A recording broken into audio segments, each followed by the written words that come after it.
Welcome to our channel Tech Thrust. ये video है हमारा आरआरबी टेक्नीशियन ग्रेड 3 का। और इसमें हम देखेंगे आज हम according to our YouTube channel हम देखेंगे आज सेट नंबर 13 में हम देखेंगे ये आरआरबी टेक्नीशियन में टोटल क्वेश्चन 100 मार्क्स का है। 100 मार्क्स में हम 50 मार्क्स का देखेंगे। ये 15 मार्क्स का हम देखेंगे डिस्कशन में, और 50 मार्क्स का जो मैथ और रीजनिंग में 50 मार्क्स होता है, और 50 मार्क्स का होता है 50 मार्क्स में 40 जो होता है साइंस से होता है, और 10 मार्क्स जो होता है जीके से होता है, जो हम ये 40 मार्क्स को कवर करेंगे। और स्पेशली फॉर न्यूमेरिकल हम कवर करेंगे ताकि न्यूमेरिकल में प्रॉब्लम ना हो आगे चल करके। देखते हैं फर्स्ट क्वेश्चन कौन सा है। फर्स्ट क्वेश्चन ही न्यूमेरिकल से स्टार्ट है।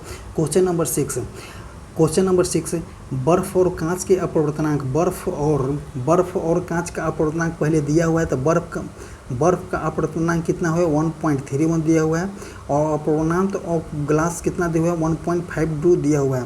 कोई प्रकाश किरण जो है बर्फ़ से कांच में गमन करती है। बर्फ़ से जो होता है कांच में गमन करती है, तो बर्फ़ के सापेक्ष कांच का अपवर्तनांक कितना होगा, और अब किरण कांच से कितना दूरी पर होगा। तो हम इसको देखते हैं किस तरह से ये बनाया गया है। तो म्यू इक्वल टू फार्मूला होता है एक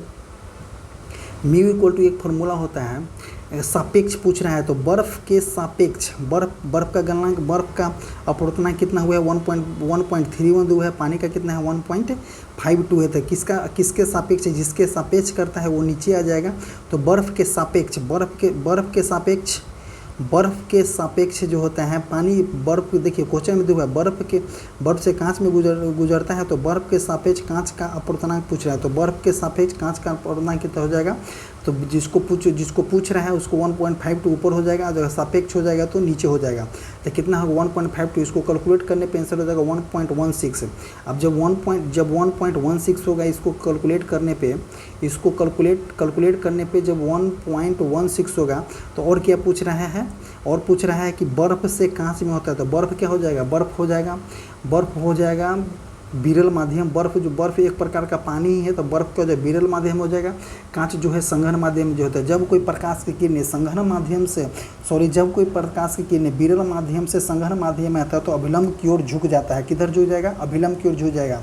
एक सिंपल भाषा में हम समझते हैं, जब अगर इनकेस मान लीजिए कि ये विरल माध्यम मतलब कि छेहर है, और ये जो है संघन मतलब कि पूरा ये भरा है, तो जैसे ही कोई वस्तु जो है इसमें आ जाएगा। ट्रैफिक देखिए, अकॉर्डिंग टू ट्रैफिक आप समझिए, जैसे विरल माध्यम है तो विरल माध्यम में ट्रैफिक कम है, संघन माध्यम में ट्रैफिक ज़्यादा है। तो जैसे ही कोई आदमी जो होता है विरल माध्यम में आएगा तो जल्दी पहुंच जाएगा, और जैसे ही ट्रैफिक वाले इलाके में आइएगा तो आपका स्पीड कम हो जाएगा। जैसे ही स्पीड कम हो जाएगा, तो अकॉर्डिंग टू दिस बोल रहा है कि आप विरल माध्यम से संघन माध्यम में जाए तो क्या अभिलंब की ओर झुक जाइएगा। अगर यही बोलता है कि विरल माध्यम संघन माध्यम से विरल में आते तो अभिलंब से दूर हो जाता है। अब यही हो गया इसका आंसर क्या हो जाएगा, ऑप्शन नंबर डी इसका आंसर हो जाएगा। अब देखते हैं 7 नंबर क्वेश्चन। मोटर के आर्मेचर के घूर्णन की दिशा, मोटर के जो आर्मेचर होता है उसके घूर्णन की दिशा किसकी सहायता से ज्ञात किया जाता है। तो मोटर के आर्मेचर के घूर्णन की दिशा फ्लेमिंग के दाएं हाथ के नियम, फ्लेमिंग के बाएं हाथ के नियम, दाएं हाथ के अंगूठे का नियम, मैक्सवेल का कॉर्क स्क्रू नियम। तो ये हो जाएगा मोटर के आर्मेचर के घूर्णन की दिशा किसकी सहायता से किया जाता है, तो फ्लेमिंग के बाएं हाथ के नियम के सहायता से किया जाता है। फ्लेमिंग का बाएं हाथ का नियम क्या कहता है, फ्लेमिंग का बाएं हाथ का नियम कहते हैं अंगूठा हो गया, एक तर्जनी हो गया, एक हो गया मिडिल फिंगर हो गया। एक अंगूठा हो गया, एक मिडिल फिंगर, एक तर्जनी अंगुली हो गया, एक हो गया मिडिल फिंगर। ये तीनों एक सिद्ध में अपने आप के 90 डिग्री में होता है। अंगूठा जो है फोर्स कर दर्शाता है, ये जो मैग्नेटिक फील्ड में चुंबकीय क्षेत्र को दर्शाएगा। ये जो होता है मिडिल फिंगर जो होता है करंट को दर्शाता है। तो क्या बोल रहा है, आर्मेचर के घूर्णन की दिशा किसके नियम से होगा, फ्लेमिंग के बाएँ हाथ के नियम के अनुसार हो जाएगा। क्वेश्चन नंबर 8, निम्न में से कौन सा जीवित जीवाश्म वृक्ष का उदाहरण है। जीवित जीवाश्म वृक्ष का उदाहरण है सिलिकॉन ओक फ्लोनेरिया, ड्रायोप्टेरिस, जिनको बिलोबा। तो इसका आंसर हो जाता है 68 का जिनको बिलोबा जो होता है जिनको बिलोबा जो होता है निम्न में से कौन सा जीवित जीवाश्म वृक्ष का उदाहरण है, तो जिनको बिलोबा बिलोबा इसका उदाहरण हो जाएगा। नेक्स्ट क्वेश्चन नंबर 9 जो कि न्यूमेरिकल से रिलेटेड है, बनाएंगे इसको। एक प्रकाश की किरणें दो माध्यम से पृथक करने वाले इंटरफेस पर 45 डिग्री के आपतन कोण और आपतित कोण पर आपतित होता है, जिसके लिए अपवर्तन जो होता है 30 डिग्री होता है। पहले माध्यम के सापेक्ष दूसरे माध्यम का अपवर्तनांक कितना हो जाएगा, तो इसका क्या होता है, एक होता है formula sine I by sine instead by sine R हो जाता है। तो साइन 45 बाई साइन 30 इसका आंसर हो जाएगा। साइन 45 के आपतित कोण है, तो आपतित कोण साइन 45 हो जाएगा। आपतित कोण अपवर्तन कोण कौन हो जाएगा, अपवर्तन कोण हो जाएगा 30 डिग्री। तो इसका आंसर क्या हो जाएगा, साइन 45 बटे साइन कितना, साइन 30 डिग्री। साइन 45 का वैल्यू कितना होता है, साइन 45 का वैल्यू होता है 1/√2। साइन 30 का वैल्यू कितना है, तो √3 साइन 30 का मान कितना होता है, 1/2 होता है। साइन 30 का मान कितना है, 1/2 होता है। तो जैसे ही 1/2 हम इसको करेंगे तो ये कहाँ चला जाएगा, ऊपर चला जाएगा। तो ऊपर जाने के बाद हो जाएगा कितना, ऊपर जाने के बाद 2√2 हो जाएगा। तो 2√2 होने का मतलब क्या है कि 2 को कितना हम 2√2 इंटू √2 कर सकते हैं, और ये √2 को तो √2 से रूट कैंसिल, तो कितना हो जाएगा, √2 इसका आंसर हो जाएगा। अब देखेंगे क्वेश्चन नंबर देखेंगे कौन सा, क्वेश्चन नंबर 10। 2.5 MA की धारा 2 ओम प्रतिरोध वाली किसी चालक से होकर प्रवाहित होती है। चालक के सिरों के बीच विभवांतर ज्ञात करें। तो विभवांतर ज्ञात करने के लिए ओम का फॉर्मूला क्या होता है, V बराबर IR। V का वैल्यू कितना है, विभवांतर हमको फाइंड करना है। I का वैल्यू के 2.5 माइक्रो एम्पियर, 2.5 माइक्रो एम्पियर है। माइक्रो एम्पियर इंटू आर का वैल्यू कितना है, तो 2.5 में 2 से गुना करेंगे तो कितना हो जाएगा, 5 माइक्रो वोल्ट। इसका आंसर हो जाएगा ऑप्शन नंबर ए, 5 माइक्रोवोल्ट। अब देखते हैं प्रोपेन में कितने कार्बन और कौन से क्रियात्मक समूह होता है। प्रोपेन में कितने कार्बन और कौन से क्रियात्मक समूह होता है, एल्डिहाइड, 4 एल्डिहाइड, 3 एल्डिहाइड, 3 कीटोन और 4 कीटोन। तो प्रोपेन में कितना होता है, प्रोपेन में होता है 3 कीटोन हो जाता है। 3 कीटोन किस तरह से होता है ये देखते हैं, हम इसको समझते हैं। प्रोपेन में हो जाता है, प्रोपेन में 3 कीटोन हो जाता है, CH3 डबल बॉन्ड O। तो किसके लिए होता है, कीटोन के दर्शाता है। तो 3 कीटोन इसमें अंतर्गत आता है। अब देखते हैं नेक्स्ट क्वेश्चन कौन सा है। नेक्स्ट क्वेश्चन हम देखेंगे क्वेश्चन नंबर 12 क्वेश्चन नंबर देखेंगे। एथेनॉल के एथेनोइक अम्ल में परिवर्तन करने के किसको उत्प्रेरक के कार्य करता है। क्षारीय K2MnO4 और अम्लीयता K2Cr2O7। K2Cr2O7 तो करता है, लेकिन K2MnO4 नहीं करता है।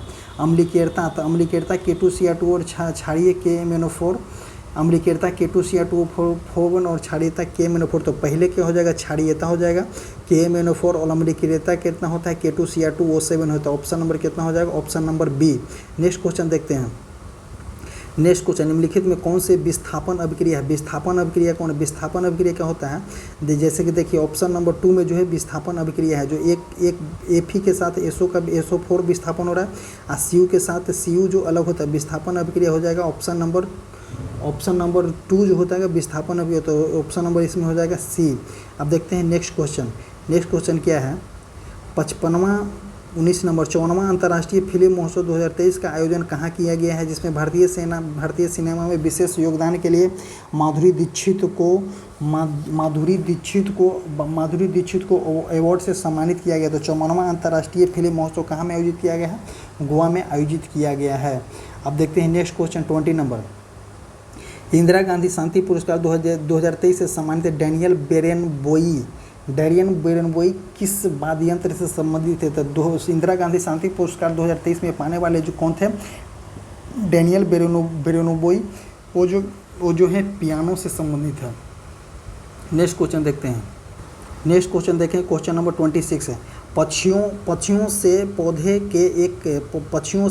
के एक अन्य उत्तक प्रकाश संश्लेषण में मिले उत्पादों और अन्य पदार्थों के परिवहन की प्रक्रिया क्या कहलाती है। क्या बोल रहा है, पक्षियों से पक्षियों नहीं, पत्तियों से पौधे अन्य उत्तक तक प्रकाश संश्लेषण के विलेय उत्पादों और अन्य पदार्थों का परिवहन क्या कहलाता है? बाष्पोत्सर्जन नहीं होगा, अनुवर्ती गति नहीं होता, स्थानांतर हो जाएगा, एक स्थान से दूसरे स्थान तक जो होता है पत्तियों से जो बनता है उसके प्रकाश संश्लेषण के माध्यम से दूसरे उत्तक में पहुंचाना स्थानांतरण के अंतर्गत आता है। अब देखते हैं कौन सा 27 नंबर। वुमेन संपुट मानव शरीर का कहाँ स्थित होता है? अमाशय में, यकृत में, वृक्क में, फेफड़ा में। तो वुमेन संपुट कहाँ स्थित होता है? कैप्सूल की तरह होता है। वुमेन संपुट जो होता है वृक्क में, किडनी में उपस्थित होता है। क्वेश्चन नंबर 28 मैलपिग्नियन नलिकाएं निम्न से किसमें पाई जाती है? मैलपिग्नियन नलिकाएं जो कार्डेटा, इकाइनोडर्मेटा, एनेलिडा, आर्थ्रोपोडा। तो मैलपिग्नियन नलिकाएं जो होता है आर्थ्रोपोडा में आते हैं। तो आर्थ्रोपोडा के जो जीव होते हैं उनके पैर जो होते हैं आपस में जुड़े होते हैं। आर्थ्रोपोडा जो होता है सबसे बड़ा जीव होता है। आर्थ्रोपोडा जो है सबसे बड़ा संघ कहलाता है आर्थ्रोपोडा। अब देखते हैं 29 नंबर। मानव रक्त का तरल भाग किसे कहा जाता है? जो लवण और प्रोटीन का बना होता है। तो लवण और प्रोटीन का कौन बना होता है? प्लेटलेटस नहीं बनाता। प्लेटलेटस जो थक्का रक्त को थक्का बनाने में काम करता है। प्लाज्मा होता है यही बना होता है लवण और जल का। आरबीसी नहीं हो जाएगा, डब्ल्यूबीसी नहीं हो जाएगा। डब्ल्यूबीसी जो होता है एंटीजन का काम करता है। आरबीसी होता है रेड ब्लड सेल हो जाता है जिसका कार्यकाल जो होता है आरबीसी का कार्यकाल लगभग 120 दिन तो होता है। डब्ल्यूसी का 4 से 5 दिन होता है कार्यकाल। अब क्वेश्चन नंबर 30 निम्नलिखित में से कौन अकशेरुकीय प्रणाली में शामिल होता है? कौन कौन से अकशेरुकीय प्रणाली में शामिल है? कीट जो हो गया, मोलास्का हो गया, एक किडना हो जाएगा, सरीसृप हो जाएगा। तो अकशेरुकीय प्रणाली में कौन शामिल होता है? अकशेरुकीय प्रणाली में सरीसृप शामिल होता है। अकशेरुकीय प्रणाली में कौन शामिल होता है? सरीसृप अकशेरुकीय प्रणाली के अंतर्गत आता है। 31 क्वेश्चन निम्नलिखित में से कौन सा पी, आर और टी सेकेंड में एक तार से प्रभावित होता है? आवेश क्यों होता है? संबंध ज्ञात करें। हम देखते हैं हर किसी का फॉर्मूला लिखते जाएंगे, उसी तरह से हम संबंध रिलेट कर लेंगे। अब देखते हैं फर्स्ट क्वेश्चन क्या लिखेंगे। P बराबर हो जाएगा U/T। U जहाँ है ऊर्जा हो जाएगा। U इक्वल टू फार्मूला हो जाएगा U इक्वल टू हो जाएगा आवेश इंटू विभवांतर हो जाएगा। और भी बराबर क्या होता है? भी बराबर एक और फार्मूला होता है, भी बराबर होता है IR। देखिए अब इसको हम पूरी तरह से रिलेट करेंगे। U इक्वल टू क्या होता है? पी के साइड में हम वैल्यू रखें। P इक्वल टू क्या रखेंगे हम? P इक्वल टू रखेंगे हम Q और V डिवाइडेड बाई T। तो T इधर आ जाएगा तो हो जाएगा क्या? PT इक्वल टू Q को जस्ट के तस रख देंगे। और V का मान क्या होता है? IR। तो यही रिलेट कर रहा है, यही जो है हमारा रिलेट कर रहा है यही। PT equal to QIR। PT equal to QR किस ऑप्शन में? तो PT equal to QIR option number D में है। PT equal to IRQ option number कौन सा में? ऑप्शन नंबर डी में है। आप इस तरह से देख सकते हैं। आपको ये फार्मूला रिलेट करना है। फार्मूला रिलेट करके देखिए कि कौन सा है जो मैच कर जा रहा है इसके अनुसार, तो वो सही हो जाएगा। नेक्स्ट क्वेश्चन देखते हैं क्वेश्चन नंबर 32 भी क्वेश्चन जो है फार्मूला बेस्ड क्वेश्चन है, लेकिन ये स्टेटमेंट में है, लेकिन ये फार्मूला बेस्ड क्वेश्चन पे देखिए किस तरह से हम इसे बनाते हैं। यही जो है इसी को हम बोल रहे थे कि मैक्सिमम जो है इस तरह का क्वेश्चन जो है फार्मूला बेस पे आप आसानी से बना सकते हैं। ना ही आपको याद करने की ज़रूरत होगा, सिर्फ आप फार्मूला को दिमाग में रखें और उसको बना सकते हैं। देखिए क्या बोल रहे हैं? सरल आवर्त गति में सरल लोलक का आवर्तकाल निर्भर करता है। आवर्तकाल इक्वल टू फार्मूला होता है T इक्वल टू 2π√L/g। तब देखिए आवर्तकाल में क्या है? आवर्तकाल का फार्मूला क्या है? 2π√L/g। तो 2π क्या है? कांस्टेंट वैल्यू हो जाएगा। 2 भी कांस्टेंट वैल्यू है, पाई भी कांस्टेंट वैल्यू है। तो इसको स्किप करते हैं। अब देखिए किसके पर निर्भर हो जाएगा? टी पे निर्भर है। टी जो है वर्ग टी जो है रूट अंडर रूट L/g हो जाएगा। अंडर रूट L/g होता है। L पर भी निर्भर कर रहा है, G पर भी निर्भर कर रहा है। तो ऑप्शन में देखते हैं लंबाई पर निर्भर कर रहा है, सही बात है। गुरुत्वीय त्वरण पर निर्भर कर रहा है, सही बात है। आयाम पर निर्भर कर रहा है, नहीं कर रहा है। तो ऑप्शन नंबर डी हो जाएगा इसका आंसर। यही क्वेश्चन हम बता रहे थे कि ये सब क्वेश्चन जो है ये सब जो क्वेश्चन है हम फॉर्मूला बेस्ड कर सकते हैं। 33 नंबर क्वेश्चन। 33 नंबर वैद्युत क्षेत्र की तीव्रता क्या होती है? वैद्युत क्षेत्र की तीव्रता क्या हो जाती है? वैद्युत क्षेत्र का तीव्रता हो जाएगा V/M हो जाता है इसका तीव्रता। नेक्स्ट क्वेश्चन देखते हैं। Next question 39 number question. English channel और उत्तर सागर को जोड़ने वाले प्रमुख जलडमरू मध्य का नाम क्या है? इंग्लिश चैनल और उत्तरी सागर। इंग्लिश चैनल जो है कहाँ के पास है? ब्रिटेन के पास में है इंग्लिश चैनल। और उत्तरी सागर को जोड़ने वाले प्रमुख जलडमरू क्या है? डोबर जलडमरू मध्य के अंतर्गत आता है। पाक जलडमरू मध्य नहीं आएगा। पाक आ जाएगा तो इंडिया और श्रीलंका इसके थ्रू जुड़ता है। अब देखते हैं कौन सा क्वेश्चन नंबर 40। भारत के नियंत्रक एवं महालेखा परीक्षक का सामान्यतः कार्यकाल वो कितने वर्ष होता है? तो भारत के नियंत्रक महालेखा परीक्षक का कार्यकाल 6 साल का होता है, जो आर्टिकल नंबर 148 के अंतर्गत। भारत के नियंत्रक एवं महालेखा परीक्षक का सामान्य कार्यकाल जो होता है 6 साल का होता है, जो आर्टिकल नंबर 148 के अंतर्गत आता है, आर्टिकल नंबर 148 के अंतर्गत आता है। और जो महालेखा परीक्षक का कार्यकाल जो होता है 6 वर्ष से लेकर के 65 वर्ष तक के आयु तक होता है। कितना तक होता है?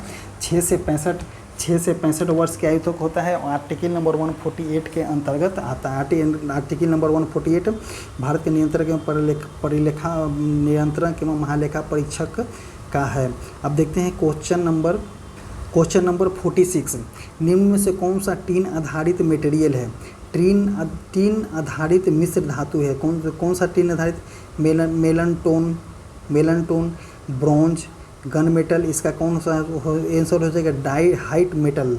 क्या हो जाएगा? हाइट मेटल जो होता है टीन आधारित मेटल होता है। नेक्स्ट क्वेश्चन 47 क्वेश्चन देखो। पॉलीथीन क्या है? पॉलीथीन थर्मोप्लास्टिक है। थर्मोसेटिंग प्लास्टिक है। थर्मोप्लास्टिक है। प्राकृतिक फाइबर रहता है। प्राकृतिक फाइबर पॉलीथीन नहीं। प्राकृतिक फाइबर पॉलीथीन रहता तो ये जैविक क्रिया के द्वारा विघटन हो जाता। लेकिन क्या बोल रहे हैं? थर्मोप्लास्टिक है। कौन सा? पॉलीथीन जो होता है थर्मोप्लास्टिक के अंतर्गत आता है।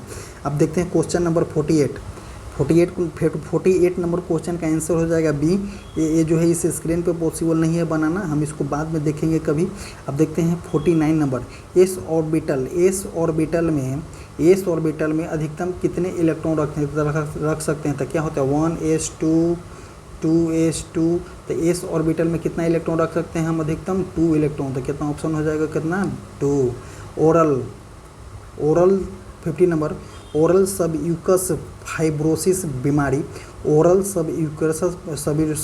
होता है फाइब्रोसिस बीमारी किसके कारण होता है? तो ओरल सबक्यूसस फाइब्रोसिस बीमारी किसके कारण होता है? ओरल बोल रहा है तो गुटखा खाने से होगा। बोकवन सब गुटखा खाता है, तंबाकू ही तो गुटखा खाता है, तो ओकरे से होगा ओरल फाइब्रोसिस बीमारी। खाओ गुटखा खाने से देश पर एक दिन बोझ पड़ने वाला है ये लोगों से गुटखा खाने से। 51 नंबर क्वेश्चन। स्लीपिंग एनीमिया का भयंकर निद्रा दोष है। स्लीपिंग एनीमिया जो है एक भयंकर निद्रा दोष है। निम्न में से कौन सही है? नींद में आंखें खुली रहती है, गलती बात है। नींद में चलते हैं और बिना इस ज्ञान की वे क्या कर रहे हैं? बिना नींद में वो चलते हैं, बिना पता लगे को क्या करें उनको पता नहीं था, बिना ज्ञान को कुछ करते हैं, तो वही स्लीपिंग एनीमिया है। ऑप्शन नंबर कौन सा हो जाएगा? बी। अब देखते हैं क्वेश्चन नंबर 52 का देखेंगे। हम हल्दी जो है पौधे के किस भाग से प्राप्त करते हैं? तो हल्दी हम पौधे के किस भाग से? जड़ भाग से नहीं प्राप्त करते हैं। देखिएगा एक हल्दी है ना, तो हल्दी यहाँ पे नीचे बैठा हुआ है, तो एक जड़ भी रहता है, तो ये जड़ हो गया। तो ये किसके अंतर्गत है? तना के अंतर्गत आएगा। हिंदी भाषा में समझिए, ये तना के अंतर्गत आ जाएगा। आलू का भी हम तना ही खाते हैं, तो क्या हो जाएगा? इसका तना हो जाएगा। Next question 53 number. ऊष्मा चालकता निम्न में से किस पर निर्भर करता है? ऊष्मा चालकता निम्न में से किस पर निर्भर करता है? पदार्थ के तापमान में अंतर पर, बिल्कुल गलत। उत्पन्न हुई ऊष्मा पर। तो ऊष्मा चालकता जो हीट कंडक्टिविटी जो होता है पदार्थ की मटेरियल पे निर्भर करता है, प्राकृतिक पदार्थ की नेचर पे निर्भर करता है। नेक्स्ट क्वेश्चन देखेंगे 59 नंबर। भारत में किस राज्य में लुढ़कती पहाड़ियों की भूमि के नाम से जाना जाता है? अरुणाचल प्रदेश, त्रिपुरा, हिमाचल प्रदेश, मिजोरम। तो भारत में जो है भारत के नॉर्थ ईस्ट में, भारत के जो हो गया, भारत इस तरह से भारत के नॉर्थ ईस्ट में जो होता है, भारत के नॉर्थ ईस्ट में एक मिजोरम जो है, वहाँ लुढ़कती पहाड़ियों की भूमि के नाम से जाना जाता है। किसको? मिजोरम को। क्वेश्चन नंबर 60 क्वेश्चन नंबर 60 क्या कर रहे हैं, सिंधु घाटी सभ्यता के किस शहर का शाब्दिक अर्थ मृतकों का टीला होता है। मृतकों का टीला किसको बोला जाता है, हड़प्पा को नहीं बोला जाता है, बालकोटवा को नहीं बोला, मेसोपोटामिया को भी नहीं बोला जाएगा। मेसोपोटामिया तो सिंधु सभ्यता के अंतर्गत आएगा नहीं, तो कौन हो जाए, मृतकों का टीला किसको बोला जाता है, मोहनजोदारो को। नेक्स्ट क्वेश्चन देखते हैं। नेक्स्ट क्वेश्चन हो गया यहाँ पे मेरा न्यूमेरिकल से चालू होते हैं। 66 नंबर क्वेश्चन है। न्यूमेरिकल को बनाने की कोशिश करेंगे कि क्या बोल रहा है इसमें। 100 ओम प्रतिरोध का 100 ओम वाले 2 प्रतिरोध को समानांतर क्रम में जोड़ा जाता है। तो 100 समानांतर क्रम में जोड़ा जाते हैं। आर इक्विवेलेंट इक्वल फार्मूला हो जाएगा R×R1 plus R×R2 plus and so on, जितना रहेगा प्रतिरोध आप जोड़ दीजिए। तो क्या बोल रहा है, 100 ओम का 2 प्रतिरोध है, तो कितना हो गया, 100 ओम का 2 प्रतिरोध, तो 1/100 प्लस 1/100, इसको कैलकुलेट कीजिएगा। 1/100 प्लस 1/100 को कैलकुलेट कीजिएगा तो कितना हो जाएगा, 1/50 आ जाएगा, क्योंकि 100 कॉमन लीजिएगा तो एक ऊपर तो 2/100 तो 2/100 1/50 हो जाता है। R इक्विवेलेंट इक्वल टू हो जाएगा, R इक्विवेलेंट इक्वल टू हो जाएगा कितना, 50। अब देखते हैं V बराबर क्या होता है, IR। V बराबर IR हो जाएगा, तो V का वैल्यू कितना दोगे, 40 वोल्ट दिया हुआ है। I हमको निकालना है, R का दिया हुआ 5, तो I बराबर कितना हो जाएगा, I बराबर हम यहाँ पे सब्स्टिट्यूट करेंगे, I बराबर हम यहाँ पे सब्स्टिट्यूट करेंगे कितना, R बराबर हो जाएगा, I बराबर हो जाएगा 40/50, तो कितना हो जाएगा 40/50, 0.8 एम्पियर इसका आंसर आ जाएगा। 0.8 एम्पियर इसका आंसर आ जाएगा। नेक्स्ट क्वेश्चन देखते हैं। 67 नंबर, आवर्त सारणी के ब्राह्मण्य वर्ग सदस्य यदि अल्फा कण उत्सर्जित करता है तो नया तत्व समूह का योग क्या हो जाएगा, 10वां 11वां 13वां 12वां। अल्फा कण उत्सर्जित, ब्राह्मण्य तत्व अगर अल्फा कण उत्सर्जित करता है तो नया तत्व क्या हो जाएगा, नया तत्व हो जाएगा, नया तत्व हो जाएगा कितना, 10वें समूह का हो जाएगा। अब देखते हैं कौन सा, 68 नंबर, किसका आकार सबसे छोटा है, neon, neon, potassium, magnesium, calcium, तक किसका आकार सबसे छोटा है, तो इसका आकार जो होता है मैग्नीशियम का आकार सबसे छोटा हो जाएगा, क्योंकि बाएं से दाएं इसमें जो हो जाएगा मैग्नीशियम प्लस का आकार जो है छोटा हो जाएगा।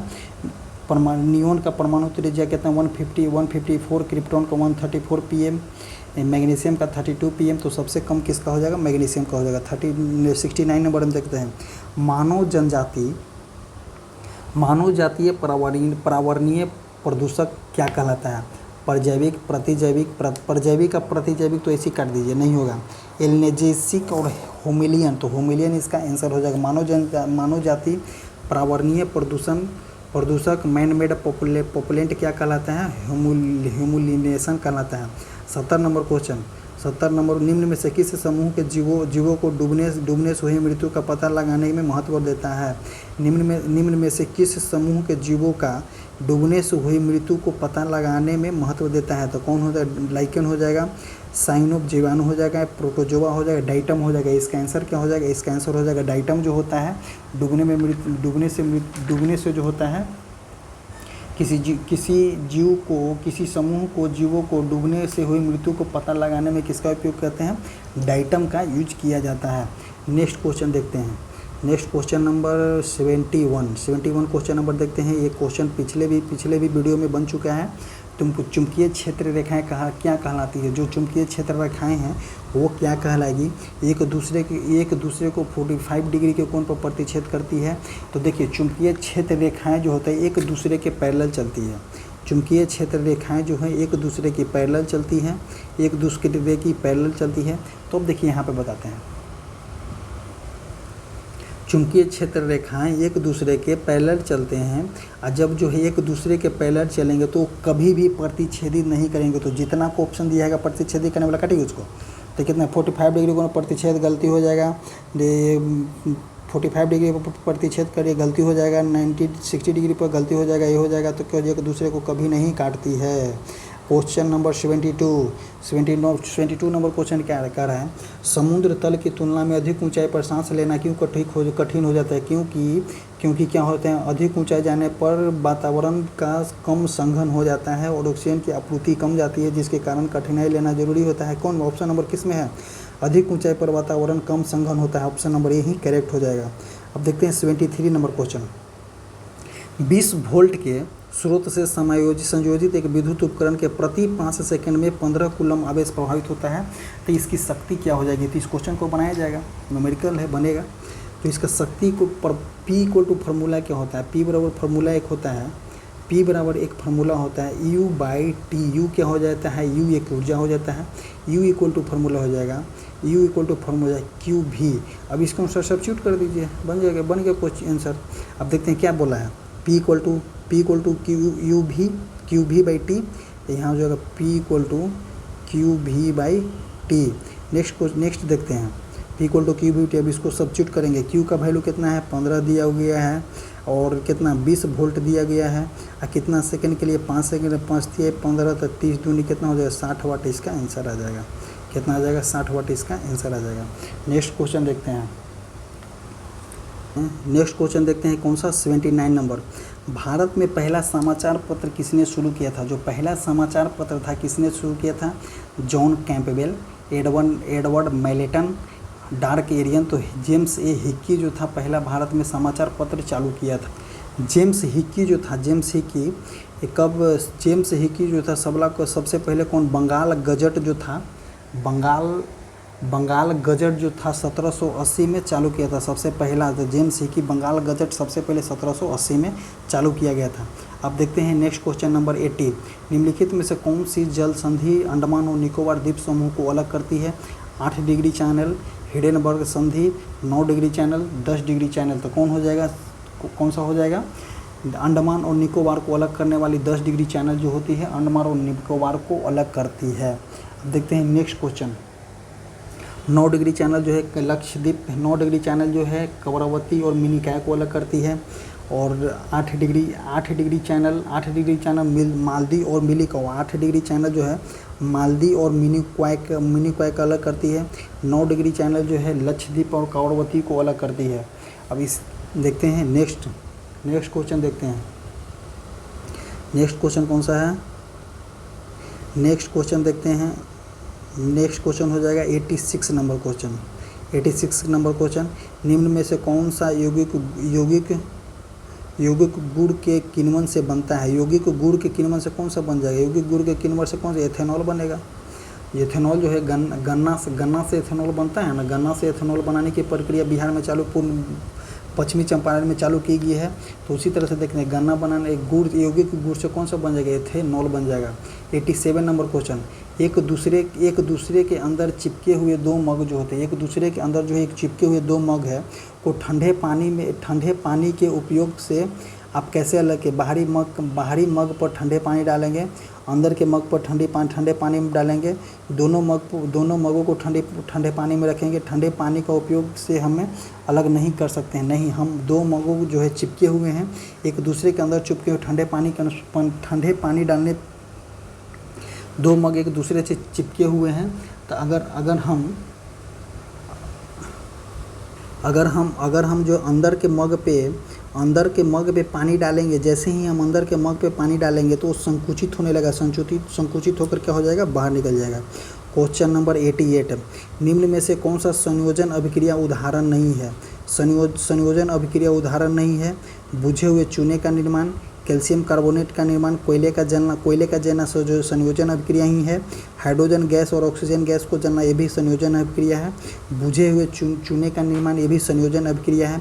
कैल्शियम कार्बोनेट को गर्म करना, ये जो है संयोजन अभिक्रिया के अंतर्गत नहीं आता है, क्योंकि अगर हम कैल्शियम कार्बोनेट CaCO3 को गर्म करेंगे तो क्या बनेगा, CaO बनेगा, प्लस हमको क्या बनेगा, CO2 बनेगा। तो ये संयोजन अभिक्रिया नहीं हुआ। नेक्स्ट क्वेश्चन देखते हैं। नेक्स्ट क्वेश्चन हो जाएगा 89 नंबर क्वेश्चन। 89 नंबर, दी गई अभिक्रिया में कौन सा पदार्थ जो होता है अबिलेय होता है। अबिलेय पदार्थ के बारे में पूछ रहा है, तो के अभिक्रिया दिया हुआ है।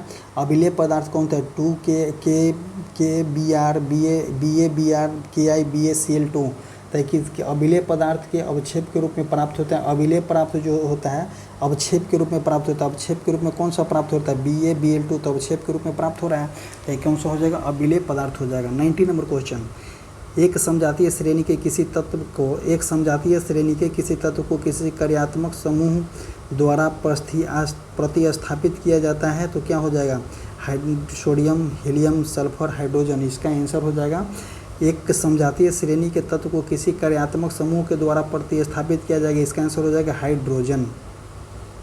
91 नंबर क्वेश्चन, रक्त के द्रव में मैट्रिक्स को क्या कहते हैं? रक्त के द्रव मैट्रिक्स को क्या कहते हैं? WBC, RBC, platelets, plasma. रक्त के द्रव को मैट्रिक्स को क्या बोला जाता है? तो प्लाज्मा बोला जाएगा। रक्त के द्रव मैट्रिक्स को प्लाज्मा कहा जाता है।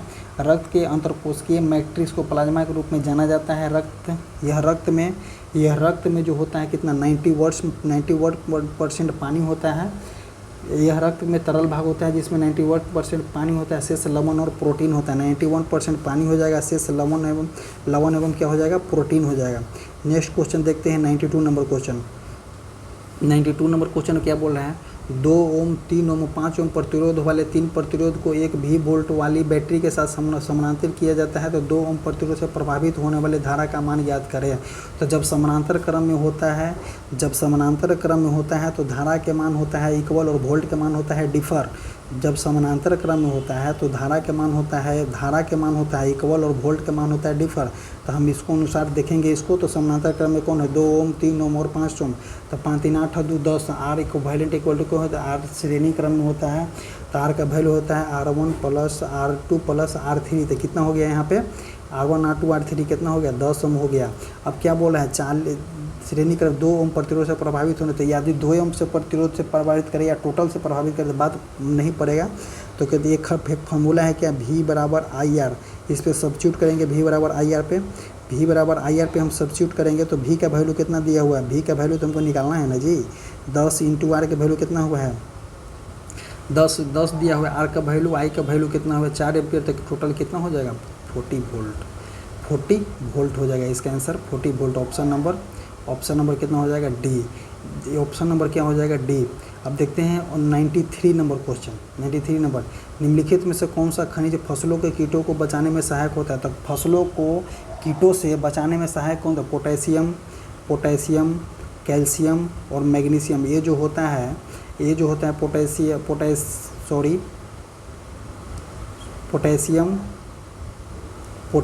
पोटेशियम, मैग्नीशियम और कैल्शियम। पोटेशियम, मैग्नीशियम और कैल्शियम जो होता है फसलों को कीटों से बचाने में सहायता मिलता है। तो देखिए ये तीनों कौन किस में है?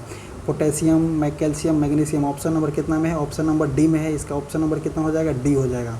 नेक्स्ट क्वेश्चन देखते हैं। नेक्स्ट क्वेश्चन हो जाएगा 99 नंबर। कांसीराम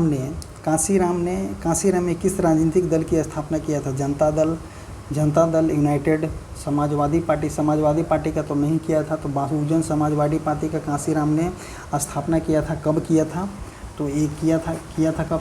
1984 में। 1984 में कांसीराम ने बहुजन समाजवादी पार्टी का स्थापना किया था। अभी तक प्रमाणित 2024 तक प्रमाणित जो राष्ट्रीय दल की संख्या कितना है? 6 है। 100 नंबर क्वेश्चन। कालाबेलिया लोकगीत और नृत्य इनमें से किस भारतीय राज्य से संबंधित है? तो कालाबेलिया लोक नृत्य किससे संबंधित है? मध्य प्रदेश, हिमाचल प्रदेश, राजस्थान, महाराष्ट्र। कौन सा है? राजस्थान से संबंधित है। हम आपको एक बता देना चाहते हैं कि अकॉर्डिंग टू न्यूमेरिकल के बारे में हम बता देना चाहते हैं कि हमने अभी तक जितना सेट लगाया, मैक्सिमम क्वेश्चन जो है ज़्यादा से ज़्यादा अगर यूज हो रहा है तो उसमें 10 से 12 या अप्रोक्स जो है न्यूमेरिकल के अनुसार 15 फार्मूला से ज़्यादा फार्मूला यूज नहीं किया। लगभग हम बता रहे हैं कि 15 फार्मूला इसमें यूज किया गया है। अगर आप ये फार्मूला यूज करना जान गए कि किस तरह से हमें किस क्वेश्चन में ये फार्मूला यूज करना है न्यूमेरिकल में, तो आपके हाथ में लगभग 5 नंबर आपके हाथ में हो जाएगा। क्योंकि ये जो है डायरेक्ट फार्मूला के अनुसार A to Z दिया हुआ है और उसको सब्स्टिट्यूट कीजिए और आंसर पाइए। अगर आपको फार्मूला नहीं याद होगा तो आप लाख कोशिश करने के बावजूद भी आप क्वेश्चन को नहीं अटेंड कर पाइएगा। और हम एक बात बता देना चाहते हैं कि जो क्वेश्चन स्टेटमेंट में भी दिया गया है वो भी क्वेश्चन कोई ऐसा क्वेश्चन जो फार्मूला बेस्ड बन जाता है। जैसे कि बढ़ने वाला है, जी का मान बढ़ेगा, जी का मान घटेगा, उस तरह से वो क्वेश्चन भी हमें फार्मूला के अनुसार ही बना सकते हैं। सो आप हमारे वीडियो से लगातार बने रहें, जहाँ पे आपको डाउट होगा हम आपको बताने की कोशिश करेंगे। ज़्यादा आपको जानकारी चाहिए, ज़्यादा आपको जानकारी के लिए तो हमारे टेलीग्राम चैनल से जुड़ जाएं। अगर आपको बिहार एसएससी का प्रैक्टिस सेट बनाना है, बिहार एसएससी भी आप फॉर्म डाले होंगे तो बिहार एसएससी का प्रैक्टिस बना है तो हमारे टेलीग्राम चैनल पे चल रहा है अभी each and every Saturday and Sunday, वहाँ पे 75 नंबर क्वेश्चन का चलता है सेट। और आने वाले एग्ज़ाम को देखते हुए हम देखेंगे रेलवे PYQ का वहाँ पे हम सेट को चालू करने वाले हैं टेलीग्राम के माध्यम से। सो हमारे टेलीग्राम से चैनल से जुड़ जाए, जो कि कमेंट बॉक्स और डिस्क्रिप्शन बॉक्स में टेलीग्राम का लिंक पिन किया गया है। आप वहाँ से जाएँ और जुड़े और अपना बेनिफिट उठाएँ और मस्ती से पढ़ें। Thank you.